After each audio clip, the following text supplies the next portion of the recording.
Today on the Matt Walsh Show, I have what I hope will be a clarifying question that deals with the ethical issues tied up in the response to the China virus. Lots of people think that the response is overblown and that we're going way overboard and it's going to do more harm than good. They might be right, which is why I hope that if you're in that camp, you'll listen to the show today and think about how you would answer the question that I'm going to pose, because I think it's an important question. Also, 5 headlines, including some expert medical advice from the esteemed scholar and thinker Vanessa Hudgens. And in your daily cancellation, well, I'm not canceling anybody today, but the Philadelphia Police Department has essentially canceled itself. And so we're going to talk about that today as well. All of that's on the way on the Matt Walsh Show. Now, so a question. I'm going to ask a question. It's a real question, and what I mean by that is it's not something that's meant to be smarmy or that I'm just asking rhetorically to prove a point. It's not a bad faith question. I really want to hear the answer because I want to have this conversation. I don't know the answer myself, so when I say I'm asking a question, I mean that in the most direct and literal sense of the phrase. It's a question. And that is, and I pose this primarily to those who are on the "this is all a massive overreaction" side of the debate. And it's this: how many deaths would be enough?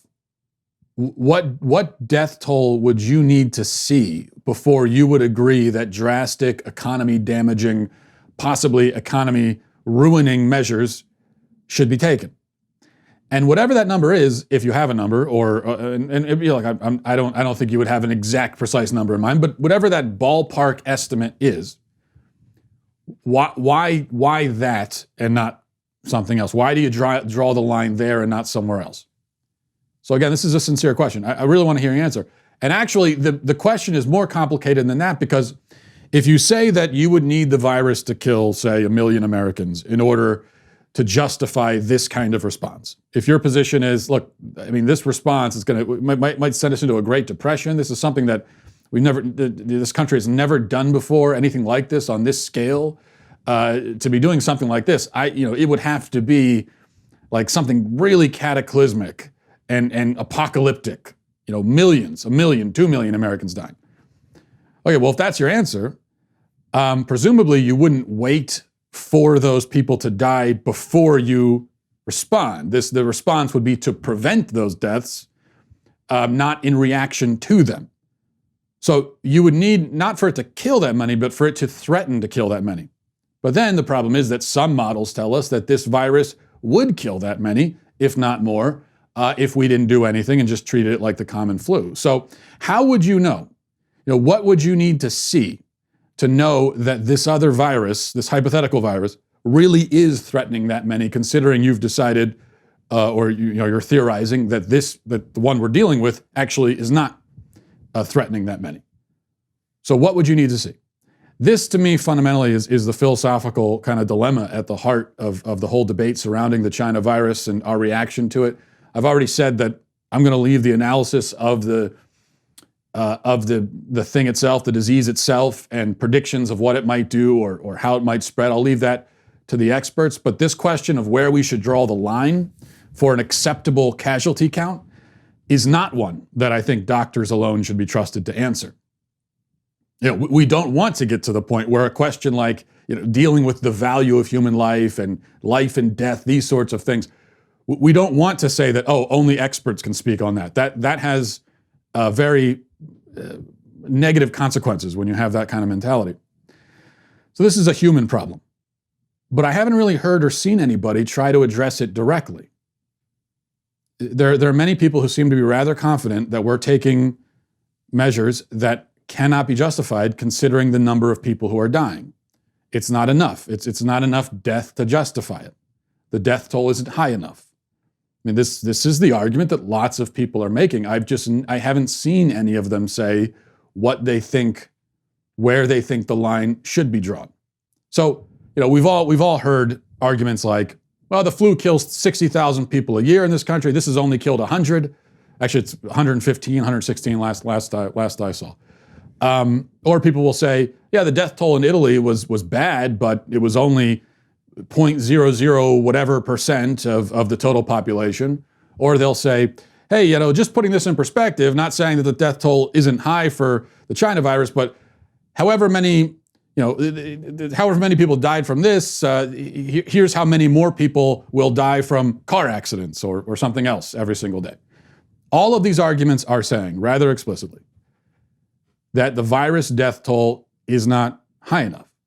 It's not where it would need to be to make the reaction defensible. Maybe it isn't. So again, how high is high enough? Not a trick question, not a gotcha. It's a question that I think we absolutely have to be able to answer, because if you believe that X cannot justify Y, then you must have some idea, some at least general, vague idea of what would justify Y. Because if you don't, if you have no idea, then you can't know that X doesn't justify it. So this just seems like a logical conclusion to me, and this is what I've been thinking about. Because many of the people claiming that this is an overreaction, they can make a compelling argument, especially when you think about how bad this could get economically, and all of the people that are going to lose their jobs and might not get them back. What does the economy look like a month from now, 2 months from now? How many people are out of work? I just read something saying, I wish I had it in front of me, I think it was something like 20% of Americans already either have lost their jobs or have had their hours cut. And it's only been a week. Now, I think that tells us something about our system, that a week of people staying home just collapses everything. That's what we were talking about yesterday, that I think that what we should be thinking about is a fundamental restructuring of the way we've set up society, so that we're so dependent on people being consumers that if they stop being consumers for a week, everything goes to hell. But that's the way it is now, right? And changing that's a long-term generational plan, which I hope that we will endeavor to do, but it's not something we can do overnight. So you point that out and you say, it's not justified, it's too much. Again, a compelling argument can be made for that, I admit. But if you're making that argument, I think you have to have some kind of response to the question I'm asking. We'll talk more about this in a second, but first I want to tell you about our friends over at Vincero Watches. I tell you about Vincero Watches all the time because I love them personally, and we've all been in the situation where you're getting dressed, you're going out somewhere nice. Well, not recently. Most of us haven't had that experience, but once this is all past us, again, you'll be able to get dressed up and go somewhere nice. But then you look down at your wrist and you realize that you're missing something. Just your empty wrist is staring back at you judgmentally, because it's just this naked spot on your body that there could be something there that classes everything up. No matter who you are, what you do for a job, how old you are, or where you live, there's always going to be an occasion where you want or you need to look your best. Might be for a date, an interview, a wedding, night out, whatever it is. And a really nice, classy watch can do that for you. Vincero creates the most incredible looking watches at such an incredible price point. Seriously, watches that are stunning, and they're still under $200. So I say they're affordable, they're not cheap, because cheap makes it sound like we talk about a cheap watch. You think of something that looks cheap. This is not Vincero watch. These are very well made, very nice looking watches, but they're also incredibly affordable as well. Vincero has been a partner of the Matt Walsh Show for some time now, and I've never seen them offer a deal this good, because they just released a whole new lineup of watches, new styles for both men and women, and brand new unique colorways and strap options. Vincero is offering for a limited time 20% off everything on their website. Okay, everything. None of their new items are off limits. 20% off. This is the best offer they've ever had, and let me tell you, now is the time to go take advantage of it. Quick, every second counts. Go to vincerowatches.com/Walsh and use my code Walsh for an exclusive discount at checkout, because you just have to have one of these beautiful timepieces, and you got to take advantage of this deal. Use my code Walsh at checkout for 20% off. Now, so we're talking about what if this is an overreaction, what would make it so that it's not an overreaction? And this is focusing just on the death toll, by the way. I think people who support the measures that are being taken, and the people in government who are enacting those measures, would say that it's not just about the death toll. In fact, it's mainly about the strain on the healthcare system. And what they would say is, if we don't at least control the spread of this, that is in fact the phrase they're using now, less than contain. They're saying control the spread. If we don't control the spread, everybody gets sick at once. We don't have enough hospital beds. We don't have enough ventilators, and that could collapse the healthcare system. But putting that to the side, which we really can't do, but focusing just on the death toll. However that death toll would come about, because if you collapse the healthcare system, then there's going to be even more people who die. People who don't even have coronavirus are going to die as well. But if we focus on that, the death toll, we get back to the question of how much is too much. So, and there's an interesting point about these comparisons that are made. Oh, it's like the flu, or you're comparing it to the car accident deaths, or talking about the overall percentage of people versus the number of people who are dying. An interesting point. People say that it's no worse than the flu.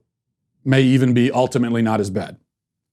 Well, it seems from what the doctors are saying, that's actually not true.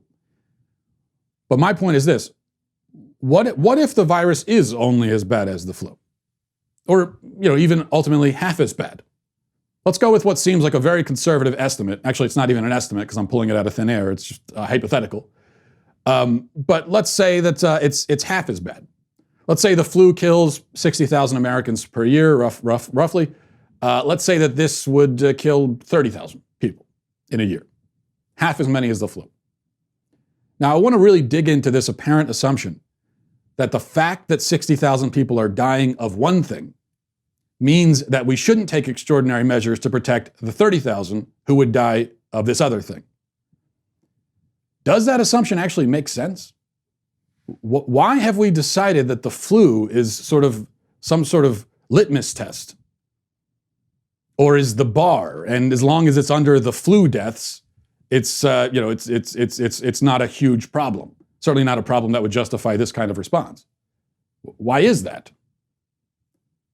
I understand it on a visceral level. I understand the argument because we're so used to the flu.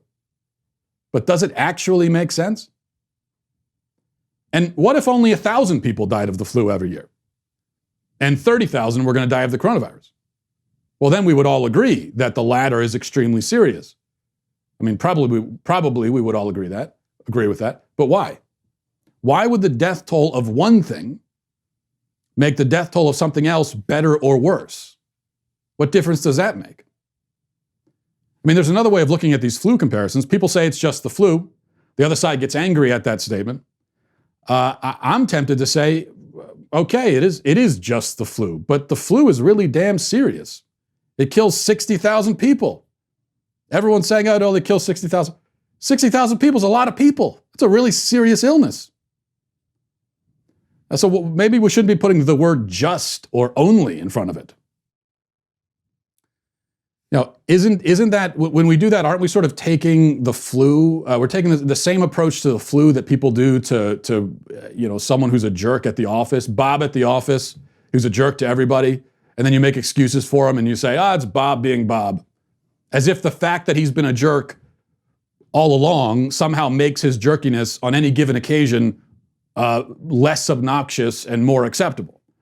Well, we seem to be doing the same thing with the flu, as if the fact that the flu has been killing people for a long time suddenly makes it more acceptable and less serious. That's just the flu being the flu, is what the argument seems to be saying. So again, I say, what if it is just the flu? Isn't there an argument to be made that we should all the more do whatever we can within our power to stop it, given how utterly devastating we know the flu to be? What if we could go back in time and stop the flu in its tracks? What if we could stop just the flu? What if we could go back, however long we would need to go back, to stop the flu? Wouldn't we do that? Even with extreme measures, wouldn't we do it? Considering how many people it kills? Forget about in a year, but in a decade? So, that's a question. And I often wonder, if we talk about flu-like symptoms, I wonder if the phrase flu-like symptoms has become so common and banal, or banal, as Alexandria Ocasio-Cortez would say, that we can't help but not take it that seriously. So I wonder, what if the China virus had the exact same mortality rate, the exact same infection rate, everything was exactly the same, but instead of it being flu-like symptoms, what if the main symptom was you, let's say, bled out of your eyes? Something scary like that. And people who die from it, rather than dying of flu-like symptoms, they die convulsing on the ground. Do you think, would we all take it more seriously then? My point is, what if everything was the same with this virus, except that the symptoms were weird and foreign and way scarier sounding than respiratory illness? I wonder how that would change the calculation, or if it would. Maybe it wouldn't. Or think about the percent of population argument. The coronavirus has only killed 0.0000 however many zeros percent of the population. Right. But there have so far been like 8,000 deaths. That's a vanishingly small percentage of the overall population. That's true. But so what? Is death less tragic because there are still a lot of people left over? Isn't that, looking at it that way, isn't that to commodify human life? To say that its value is somehow lessened by the fact that there are so many other humans still living on the planet, so we shouldn't be as concerned? Isn't that to assume human life is a as I said, some sort of commodity? What if 8,000 people represented 20% of the globe? Would that make the deaths more tragic? Would that give them more moral weight? I mean, why does it matter how many people are left over? Isn't that the wrong way of looking at human life? Of course, you could argue that if 20% of the population were to die, that would have a greater effect on the lives of everybody else, considering it's such a huge percentage, whereas opposed to if 0.000 whatever 1% of people die. And that's true. But that doesn't really answer the question. I still find it a little bit troubling. Because that means that arguably, if 1 million people die of a disease across the globe, as long as those deaths are spread out the right way, it's still not a huge deal because it's still an extremely small percent of the Earth's population. And so we seem to be saying that as the Earth's population grows, the value of human life is lessened because there are so many of us. And now we can sort of tolerate or deal with more people dying all at once of some horrible illness. Now, you could throw this right back at me. And I think if you're listening, you're probably screaming at this point at the screen saying that there's another side to this very argument that I'm making or this question that I'm posing. And I know that's true. And we're going to get to that in just a second. But first, I think this is a very good time to tell you about Policy Genius. You know, these are very troubling times indeed. It's a time when we're all thinking about our mortality. And now's, there couldn't be a better time to think about Policy Genius. Policy Genius, you know, what they're going to do is they're going to make finding the right life insurance a breeze. And this is, as I said, a really good time to think about life insurance. In minutes, you can compare quotes from the top insurers to find your best price. You could save $1,500 or more a year by using Policy Genius to compare life insurance policies. Once you apply, the Policy Genius team will handle all the paperwork, the red tape. They're going to do all of that. They're going to make it extremely easy for you to handle. And Policy Genius doesn't just make life insurance easy. They can also help you find the right home, auto, or disability insurance. Obviously, dealing with a death is very emotionally difficult, the grief that people experience. But then there's also the financial stress on top of it, which is very serious as well. And so we want to make sure that our loved ones aren't going through that, and that's where Policy Genius can help. So if you don't know what's just around the corner, that's okay. Be prepared for anything with life insurance. In just a few minutes, you can find your best price and apply at policygenius.com. That's policygenius.com. Again, you want to go there now. Policy Genius. We'll always get the future wrong. Better get life insurance right. Okay, so these questions I'm asking, where do you draw the line and everything? There's another side to it. You could throw it back at me from the other direction, and you could say, okay, well, how many deaths are too few? If you think the death toll and threat to human life right now from the virus justifies all of these draconian measures, then where's the limit on the other side? What if only 10 people had died so far? And from that pace of death, it seemed like only a few hundred would die across the world. Would you then support all these lockdowns and everything and shutting down the entire economy to stop it? What if only one person had died? And it looks like just a handful across the world will die. Would you then say shut everything down to save those people? And if I say to that, no, and that is my answer, of course, no, I wouldn't support it, then you could respond, well, isn't every life infinitely valuable? You know, I thought you just said that we can't measure death tolls as if lives are commodities. So where's the cutoff line? If one death is too few to justify the measures and 8,000 is enough, where was the line crossed? That would be a good rebuttal. And I don't really have an answer to it. That's why I'm asking the question and trying to get people to start thinking about it in these terms. Because one thing I know for sure is to criticize, nothing wrong with criticizing what we're doing now and the steps that are being taken, but to simply just criticize it and say, this is crazy, we shouldn't be doing it, and to offer no alternative or no better vision, that's just not very helpful. And so I want to start thinking along those lines. Here's maybe one way of framing the question. I think of the 6 principles of just war theory. Just war theory is a set of principles that are supposed to help determine when it is just and right and good to go to war, to wage war in a given circumstance.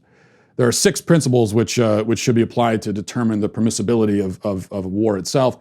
And this could be relevant to us because we are sort of, I guess, waging a war on this virus. And there is, in this case, as there is in any war, significant collateral damage that we're seeing right now, and it's only going to get worse. So I was thinking about this last night. You can kind of think of it in those terms, maybe. So I go through items 4 through 6, principles 4 through 6, the 6 principles that are supposed to just tell us whether a war is justified. Principles 4 through 6. Number 4, reasonable prospect of success, meaning that you have a particular goal in mind and there's a sufficient probability that you'll actually achieve that goal by taking these steps. And then number 5 is proportionality, which means the moral good that you hope to achieve outweighs the bad that might be done or caused in the process of pursuing that good aim. And then number 6 is necessity or last resort. So whatever the goal is and whatever good you want to achieve, you have to be sure that there isn't any less extreme, less violent way that would be nearly as likely or just as likely or more likely to achieve that aim. Because if there is a less extreme strategy, then you should do that first. War should be the last resort. So we could see how this could apply to fighting a war, obviously an actual war, but I think it might also apply to this antiviral war as well in some ways. What we're doing now, is there a reasonable chance that it will succeed? How do we even know what success will look like? Do we know what success will look like? Is this a proportional response in that the good it might reasonably achieve outweighs the bad that it might reasonably cause? And then is this necessary? Or is there a less extreme method that might achieve the same end? I think maybe if we run this all through that filter system, we get an answer. Although I still don't know, as I said, what the answer is. That's the, I suppose, the theme that we keep coming back to is that I really don't know the answer. But these are all questions, and I would like to hear your answer to everything I've posed. So you can leave a comment if you're watching on YouTube or send me an email. But I'd like to hear it. Now, before we get to your 5 headlines, I want to tell you about a new book, a great new book called The Jerusalem Assassin by Joel C. Rosenberg. You know, Joel's an interesting guy. He regularly speaks with leaders around the world about geopolitical and religious freedom issues. He's been called the most powerful force in the evangelical movement, and I think he certainly is. The Jerusalem Assassin delivers the heart-pounding story of former U.S. Secret Service agent Marcus Riker, who works now for the CIA, draws upon real-life news event, extensive research, that ripped from the headlines feel, which I really enjoy in a book, makes it feel relevant and urgent. The Jerusalem Assassin uses fast-paced, edge-of-your-seat storytelling as a springboard to provide insights and to generate discussion. So, as is always the case with great fiction, it's not just a story. It's also something that makes you think deeper about issues that are relevant to your life. So, if you're looking for something to read while you're locked down, I think here it is. Through the end of the month, my listeners can get The Jerusalem Assassin by Joel C. Rosenberg for an additional 10% off at Tyndale.com. That's Tyndale.com. Tyndale.com by entering Walsh at checkout. All right, let's go to your 5 headlines. Number 1, reading now from the AP. It says, in a massive federal effort Tuesday, President Donald Trump asked Congress to speed emergency checks to Americans, also enlisted the military for MASH-like hospitals, and implored ordinary people, particularly socially active millennials, to do their part by staying home to stop the spread of the coronavirus. His proposed economic package alone could approach $1 trillion, a rescue initiative not seen since the Great Recession. Trump wants checks sent to the public within 2 weeks and is urging Congress to pass the stimulus package in a matter of days. So what they're talking about doing right now is sending $1,000 checks out to most people. I guess the question still is, who exactly gets the checks? How do you decide? And if they take a means testing approach, where they tried to be more directed in who they're sending the checks to rather than just sending them to everybody, isn't that going to slow down and complicate matters? And that's a problem because people need the money now. So I saw somebody propose one solution, which is send the checks to basically everybody and then ask those who don't need the checks to pass them along to somebody else. Of course, that might sound massively naive because you think, well, people get the money, they're going to keep it for themselves. But I think a lot of Americans would be more than happy to pass the buck, as it were, to someone who needs it more than they do. I think that might be the right way of doing this. Because, if you leave it up to communities and individuals to find the needier people who actually could use it more than others, I think that's going to be more efficient and it's going to give you access to those needier people rather than asking the government to do it. One other point here, I've heard people argue that this somehow proves that Andrew Yang was right all along, because Andrew Yang was proposing the universal basic income where everybody gets $1,000 a month. This is not that at all. Andrew Yang wanted to give people $1,000 a month in perpetuity, just as a system. This would be an extraordinary measure in a national emergency, presumably one time, or even if it happens more than once. The point is it's a limited scope and scale in a national emergency, which was brought on by a pandemic. So I think it's a very different sort of thing. Now, I'm usually the last guy to support handouts by the government, but I think in this case, I would absolutely support it because people need money. It's really that simple. What other choice do we have? And I think it's also relevant to note that the reason why so many people right now are not working is because the government has told them they're not allowed to. And so it's not any choice that they made. I think there are a great many Americans who, if they had a choice in the matter, they'd still be going to work and taking the risk. If the government comes in, whether they're justified or not, and says, you're not allowed to take that risk, you have to stay home, and therefore they lose a lot of money, I think it's up to the government to compensate them. So I don't consider this is not, an entitlement or welfare or socialism. It's an entirely different sort of thing. Number two, there were primaries last night. Joe Biden swept Arizona, Florida, Illinois. For all intents and purposes, this now makes him the nominee. Not officially, but there's really no path for Bernie Sanders. But as we learned yesterday, we know that Bernie Sanders probably would have won all those states in a landslide if not for the voter suppression. I don't know how the votes were suppressed, but I'm sure they were. And if we talk to Alexandria Ocasio-Cortez or one of his other surrogates, they'll probably be happy to explain it. Number three, I'm going to give you just the headline here from Rolling Stone. It says, porn industry calls for shutdown due to coronavirus. Lots of people sent me this article and said, it sounds like your plan is working perfectly, Matt. And I have no comment. Number four, fortunately, noted scholar and medical expert Vanessa Hudgens has finally chimed in during this trying time. People don't know what to do. Vanessa Hudgens is here, actress in, I think, High School Musical and maybe some other movies, but I'm not sure. She's here to offer guidance and reassurance to a world in crisis. Listen. Yeah, till July sounds like a bunch of bullshit. I'm sorry. But, it's a virus. I get it. I respect it. But at the same time, even if everybody gets it, yeah, people are gonna die. It's just terrible, but inevitable? I don't know. Maybe I shouldn't be doing this right now. Yeah, this virus. So it's just weird, the virus is so it's just it's this thing that is just so weird. People are gonna die. All I want to do here is remind you, I'm not even going to respond to what she said because who cares, but I want to remind you that the person you just listened to there was born in 1988, 2 years after me. That makes her 31. She is 31 years old and talking like that.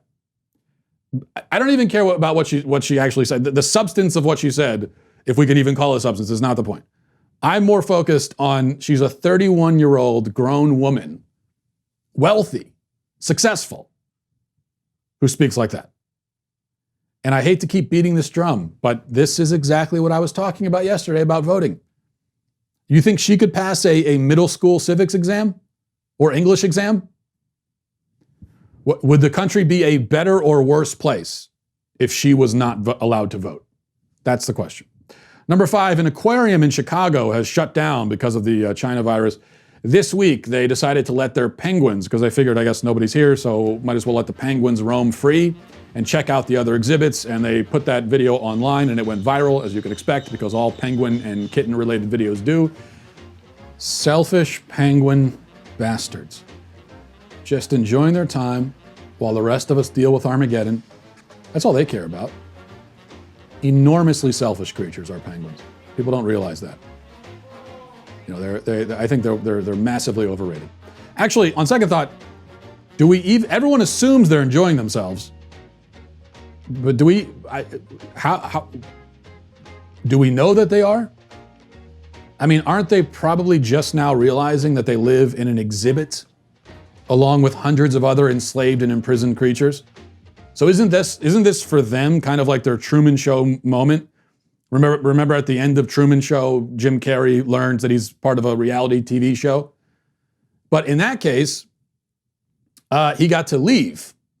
And it was the heroic, inspirational moment where he finally left and chose freedom. But for these penguins, their whole world is turned upside down.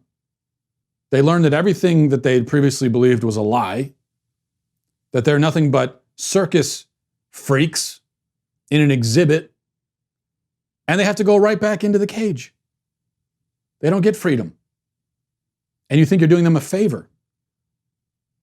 And look at everyone sees the expression on their faces and thinks that that's an expression of joy, but I think it might be an expression of mental anguish. Horrifying. All right, let's move on to your daily cancellation. In fact, as I said, this is not me canceling anybody. This is a self-imposed cancellation that I think will lead to horrible consequences, and we'll talk about that in just a second. But I hope you've had a chance to see some of the new show we launched this week. It's called All Access Live over at dailywire.com. Ben Shapiro and Jeremy Boring kicked off Monday evening, and then he and Michael Knowles followed up last night. We're going to be doing an episode the rest of this week, every night at 8 p.m. Eastern. And the deal is, if you haven't seen it, All Access Live is kind of unique programming at the Daily Wire, because usually our podcasts are highly produced on stunning, beautiful sets like the one you see here. Just a lot of work went into this and that bookshelf behind me. You have no idea. In fact, that's camera tricks. That's CGI. That's how nice it is. Also because I don't really read books. Those are all fake. But that's because the focus, with this show is going to be a lot more casual, a lot more relaxed. The focus isn't on production as it is on connecting with you guys, the audience. This show is actually intended for our All Access members, but in order to help us all feel a little bit less lonely during this time, we have accelerated the launch and opened it up to all of our Daily Wire members for the time being. So please let us know if you like the show and what you would like to see more or less of with the show and in general. We're going to help you get through this, and we're all going to be stronger as a nation and as a community when we do. So if you're around at 8 p.m. Eastern, 5 p.m. Pacific tonight, you can join us at All Access for the All Access Live show over at dailywire.com to watch the live stream and also join the chat, because, as I said, this is a very interactive sort of thing. That's the whole point. You can take part in the discussion. It's not just a one-sided where we're pontificating in your face. Okay, now to the daily cancellation. The Philadelphia Police Department has canceled itself. Reading now from the Fox 29 website, they're the local affiliate there in the city. It says, in response to the COVID-19 outbreak, Philadelphia police officers have been instructed to stop making arrests for certain nonviolent crimes. The department said individuals who would normally be arrested and processed at a detective division will be temporarily detained to confirm identification and complete necessary paperwork. The individual will then be arrested on a warrant at a later date, which means in between, they're going to be released back into the public. Fox 29's Steve Keeley reports the nonviolent crimes include the following: all narcotics offenses, theft from persons, retail theft, theft from auto, burglary, vandalism, bench warrants, stolen auto, economic crimes, and prostitution. That's 10 categories right there. I just counted them. Fraternal Order of Police Lodge number 5, President John McNesby says we are supportive of Commissioner Outlaw's, Commissioner Outlaw, is that really his name? Okay, we'll just go with it. Of Commissioner Outlaw's directive on making arrests during the coronavirus crisis. The directive was released to keep officers safe during the public health crisis. Meanwhile, violent offenders will be arrested and processed with the guidance of a police supervisor. Okay. So we have 2 issues here. Number 1, they've decided not to prosecute these crimes for the time being. Number 2, they announced it to the public. Which, even if the first can be justified, which I think it almost certainly cannot be. I mean, I would love to hear the argument for it. But even if you could, why do you need to tell people? This is nothing less than a written invitation telling you to go rob from people. And I would say, I'll defer maybe to any police officer who's watching and understands more of what these crimes entail, but theft from a person seems like that could be a violent crime or it could get very close to violence. Now, stolen auto, I mean, yeah, okay, there might not be violence involved, so I assume that doesn't include a carjacking. But even so, these are actually serious crimes. Theft is a serious crime. It's not like they're saying for the time being, we're not going to arrest 16-year-olds for smoking weed. These are serious crimes that they have announced they're not going to arrest you for. And on top of that, this is during a time when the economy is taking a massive hit. People are losing their jobs. People are going to start getting desperate. And if you live in that city, you've just been told that you're not going to be arrested, at least for the time being, if you go and steal from somebody. Hey, this is just pulling a pin from the grenade and tossing it into a crowd. That's what this is. It's unbelievable.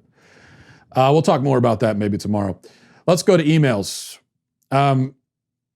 This first is from Dan, says, hello, sir. I really enjoyed your show today and wanted to share my opinion with you. I work as a psychiatric nurse practitioner.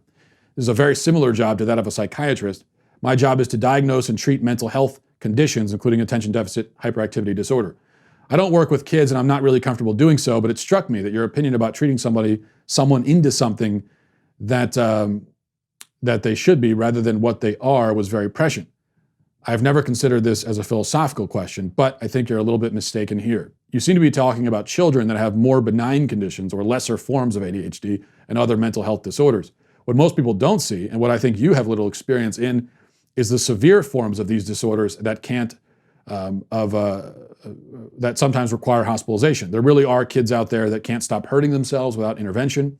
There really are children out there who have command hallucinations that make them want to kill their parents if they stop taking antipsychotic meds.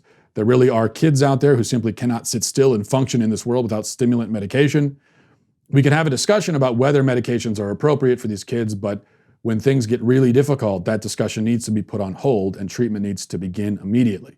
Just something to consider when talking about these disorders. Well, Dan, I certainly never said that there is never a circumstance where a child should be on antipsychotic medication. That's not my view. I didn't say that it's impossible for a child to get a mental health disorder, mental illness. When you're talking about hallucinations, you're talking about a kid who wants to kill his parents, that sort of thing, that to me is clearly a mental health condition, but that's not ADHD. And if you tell me that in extreme cases that can be part of ADHD, well, I would say again, but we probably shouldn't be calling that ADHD in that case. That sounds like something completely different. There's just no question that the vast majority of kids who are diagnosed with ADHD are not killing their parents or threatening to and are not having hallucinations. They just can't sit still. And you included that. You said there are kids who really can't sit still. Well, but you included that along and lumped it in with seemingly things like hallucinations and violent, wanting to kill the parents, and that's what I don't think I don't think it's anywhere in the same ballpark. A kid who really can't sit still. That's my point, especially with young boys. I actually do have experience with this. The first two things you mentioned, you're right. I have no experience there. But with a young boy who really cannot sit still, I have experience with that. That's my son. He's 6 years old. That's him. That's also me, by the way. Even now, that was me when I was a kid. That's even me now in a lot of ways.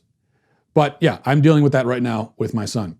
But to me, he seems very much like most of his friends. It doesn't seem that, yeah, it's difficult, it's challenging. It could be very hard to get him to focus on things. It could be overwhelming at times. I like that he has so much energy, but there are times when you want to say, okay, kid, just please calm down, please, right? I have that feeling a lot, in fact. So I understand the challenges, but I still say it's pretty normal. And even if it's not, who am I to say that my son isn't supposed to be like that? What is really the problem with it, other than it's annoying to me and it makes it difficult for him to sit in a classroom for 8 hours a day? Well, the fact that that it can be annoying to the parents is kind of irrelevant. You just have to deal with it as a parent. And the fact that it makes it difficult for him to sit in a classroom for 8 hours a day, well, that might mean that he shouldn't be in a classroom for 8 hours a day. That might mean that that form of education isn't for him. And so you have to and that's why it's one of the reasons why we don't have our kids in the public school system. So I think you have to make a decision about, are you going to try to force your kid to conform with that system? Or are you going to try to educate him in a way that conforms more to his needs and to who he is? I think the latter approach is better. I understand that not everyone can do it, but I do think it's better. And I just don't think there could ever be a scenario where it's okay to give someone an antipsychotic medicine just so they can pay attention in school. If they're having hallucinations, all these things, then yeah. But if that's the only issue, I don't care how extreme it is, I don't think it's the right move. Let's go finally quickly to Steve, who says, Matt, I was really disappointed in your show yesterday. You seem not to care about the financial hardships so many are going through. Stay in quarantine forever, in quotes. Really? Yeah, it might be easy for you because you haven't felt the effect, but we can't all become farmers overnight. It seems like you're completely dismissing and unconcerned about what people are going through. It's all good. It's all good to you and your comfortable life. That's what I took away from your show. That's what you took away from it, Steve? Did you listen to what I was saying? Or did you just base that on the title of the episode? Obviously, I don't think we should literally stay in quarantine forever. Yes, that was the title of the episode. It's just a snappy little title supposed to encourage you to listen. Very often, I use titles that are not entirely literal. That's kind of common for headlines and titles, especially for things that are opinion-based. The idea is listen to what I have to say. Now, if you don't want to listen, that's perfectly fine. But then why are you reacting to the title? Just ignore the title in that case. If you did actually listen, then you would know that I fully understand and appreciate the financial hardship. I'm not going to go into details about it, but my family actually has felt it already. We have are looking to lose a significant amount of money, in fact, already from this. And now I don't have it nearly as bad as a lot of other people do. So that's not my point, okay? And if I get that check from the government, I will pass it along because we don't have it as bad as that or anywhere close to it. But I got 4 kids and a wife, and I'm the primary breadwinner in the family. And so yeah, I am feeling it. I'm feeling it in a not insignificant way, right? So you're wrong about that. That's an assumption you made that you're wrong about. My point yesterday, and in general, I'm very sympathetic to the economic hardship angle of it, and I'm very worried about how bad this could get. The idea of us going through a Great Depression, of course I'm worried about that. Who wouldn't be? I'm not psychotic. And let me tell you something, if we go through something that bad, it's going to touch almost everybody. Unless you're extremely wealthy, which I am not. My point yesterday, and I said this explicitly, and I don't know what else I can do but make my point explicit and just tell you what I'm saying. And if you refuse to listen to that, there's nothing else I can do. I can't force you to listen to it. So I said explicitly that I think this crisis has helped to reveal some serious structural flaws in the way that we have set up society and our economy. I think it would be a good move to slowly, gradually over a long period of time, move us towards a society where people are more self-sufficient and less dependent and more family-oriented. A society in the future where it would not be cataclysmic if people have to stay in their homes for a week or two. Now, I said multiple times, this would have to be a gradual change. You can't do it overnight. If you do it overnight, like it's happening right now, very bad things happen. And I don't like that these bad things are happening. I'm worried about them. So when I say stay quarantined forever, what I mean is, as I explained very clearly, that we should try to move gradually to a place as a society where many of the kinds of things that we do in quarantine, like spend more time with our family, cook meals at home, homeschool the kids, are more normal and common parts of everyday life. And my claim is that if we do that and we have a society like that, people are going to be happier, more fulfilled. It's a better way to live. And we're going to be far more prepared for things like this because our economy and society is not nearly as dependent on people being dependent and therefore needing to buy everything, needing to fill all of their necessities in the marketplace by buying things because they can fend for themselves a little bit more. That's my point. But this dream scenario that I'm painting, this is generations down the line. If we even moved in that direction as a society, it's not something I would see come to fruition. Probably my kids wouldn't see it either. We're talking about many years down the line. What I'm saying is maybe we should start moving there.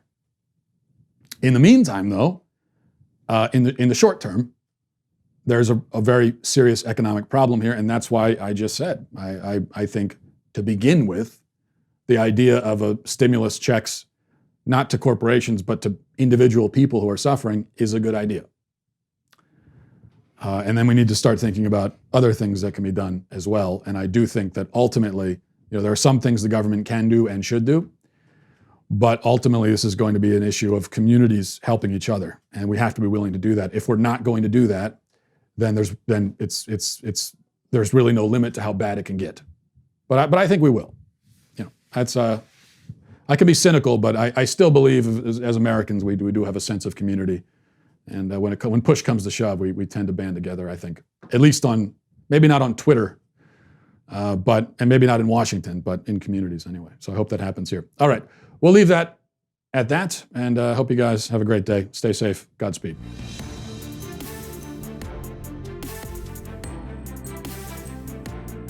The Matt Walsh Show is produced by Sean Hampton.